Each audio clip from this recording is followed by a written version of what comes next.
This episode brought to you by Star Schmucks, watermelon flavored coffee. Sure, you gotta spit out the seeds, but damn, it's good.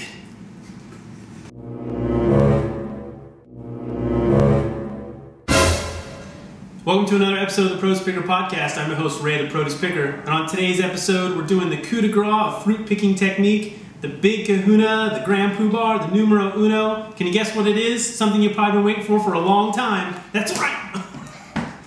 Watermelon.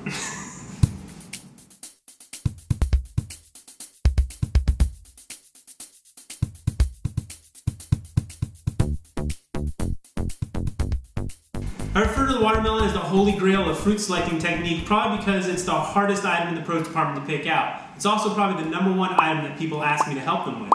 I like to say picking watermelons is 70% skill, 20% art, and 10% luck.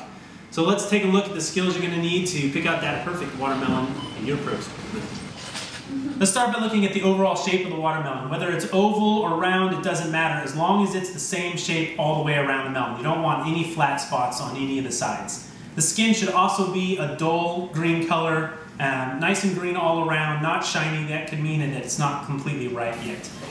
You also want to look for a pale, creamy yellow spot, which you can see right there on the melon. You want to get it so that it's yellow. If it's white, it hasn't been in the sun long enough. This is just the spot where it was sitting on the ground while it was in the sun. They may have picked it too soon if it's still white, so avoid those. Next, go ahead and pick up the watermelon. You should notice that it's heavy for its size. It may be a difficult concept to understand at first, but after you pick up a few, you'll get used to what that feels like. The watermelon's appropriately named. After all, it's 92% water, and this is why you want it to be heavy, and heavy is probably one of the most important indicators of a good, ripe watermelon. Other indicators of ripeness include a still attached dry stem and sugar spots. Finally, and maybe the most difficult part to understand, this is where the skill meets the art. Hi. Hello. The all-important tap or thump test. Come on. I know you've seen that person in the produce department standing over a large bin of watermelons, tapping, thumping, flicking. But would they really know what they're listening for if they heard it? Probably not. So let me teach you what you should be looking for. The answer seems simple. It's probably just a little hard to perfect than anything else, but you'll get used to it once you start doing it and hear the sound you're looking for. So what you want to do is make sure that you're holding the watermelon not against your body, but out away from your body and just about chest height, and you want to just tap on it.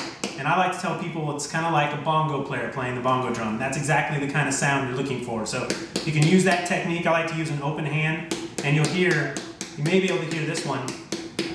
It's a hollow sound, but not too hollow. So it's hollow, but it's a little deeper than maybe a bongo drum sound. Again, this is where the art comes in. Only experience is going to help you here. So just start tapping on watermelons. Open hand, look for that hollow sound.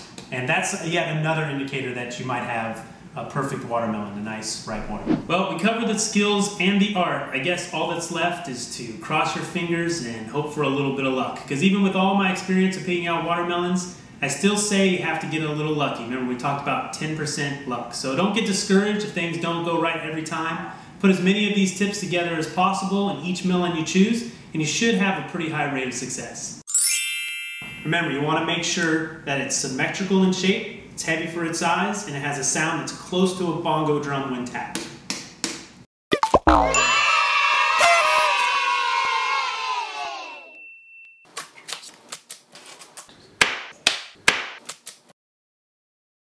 Again, this is the toughest technique out there, so master this one and you might as well consider yourself graduated from the Produce Picker School of Picking Out Fruits and Vegetables.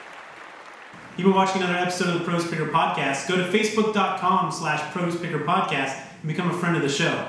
After all, watermelon was meant to be shared with friends, so go get a friend, in this case, my cameraman. Go get a friend, grab some watermelon, and enjoy.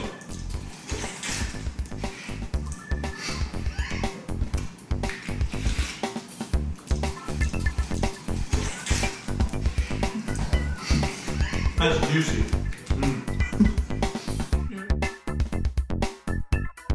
Thanks for watching another episode of the Produce Picker Podcast. You can subscribe to this show for free at iTunes, YouTube, producepicker.com, or your favorite video sharing site. We're everywhere. Tell a friend.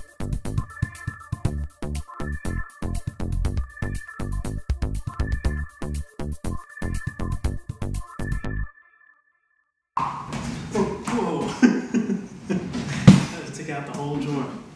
At least we got that first section. That'll be